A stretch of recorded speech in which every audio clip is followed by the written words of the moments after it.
Welcome to the Genius Factory. Enjoy the video. You start by detangling and adding a light texturizer so the braid holds. This is why you avoid slippery conditioners first. Once done, make a deep side part and clip the smaller section out of the way. This gives the signature Elsa sweep. Next, tease the crown gently for volume and smooth the top with a paddle brush to keep shape. When the crown looks even, gather hair to the large side and secure a low side ponytail with a thin elastic to lock the starting point. You now convert the ponytail into a loose Dutch braid, cross under rather than over, so it sits on top of the shoulder. This creates Elsa's raised braid. As you braid, add small sections from the top and bottom to keep the braid incorporated and flowing. Keep the tension even to avoid bumps.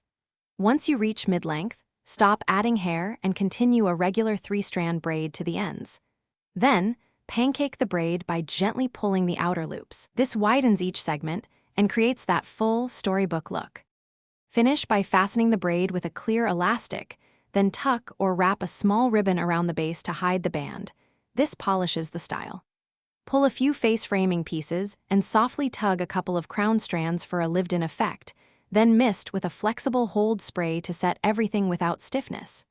If a section loosens, insert a couple of discreet bobby pins beneath the braid.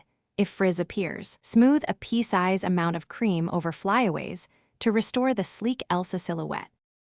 Thanks for watching. If you found this helpful, don't forget to like and subscribe.